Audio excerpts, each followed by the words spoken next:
सन 1800 ये वो दौर था जब देश में मराठा और मुगल सल्तनत बिखर रही थी और अंग्रेज भारत में अपनी जड़ों को मजबूत कर चुके थे। ये वो दौर था जब अफगानिस्तान से लेकर म्यांमार तक एशिया के सबसे बड़े हिस्से में सिर्फ भारत ही भारत हुआ करता था। ये वो दौर था जब भारत की आबादी सिर्फ 17 करोड़ थी, जिनमें से करीब 10% पुरुष और 1% महिलाएं ही पढ़ी लिखी हुआ करती थीं।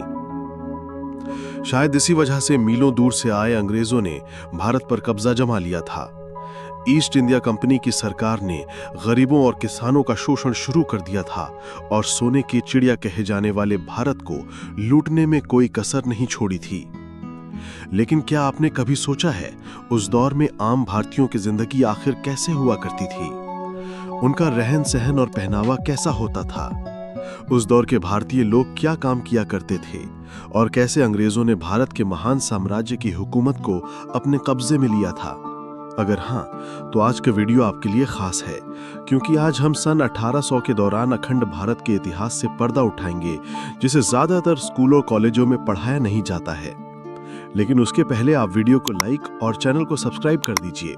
सल्तनत और हुकूमत।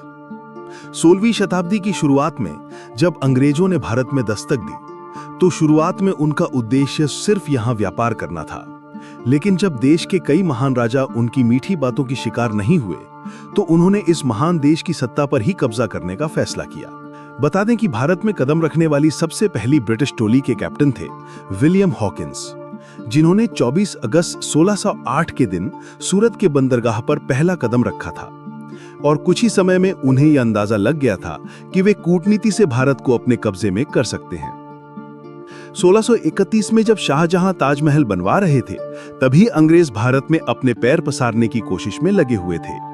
उस वक्त कुछ छोटे बड़े राजाओं के अलावा भारत में 2 बड़े साम्राज्य की हुकूमत चलती थी, जिसमें पहला था औरंगजेब का मुगल एम्पायर और दूसरा था मराठा साम्राज्य। ये दोनों शक्तियां इतनी ताकतवर थीं कि इनके सामने अंग्रेज चाय में नमक के बराबर थे। मगर इनकी सबसे बड़ी कमजोरी थी एक दूसरे से नफरत करना।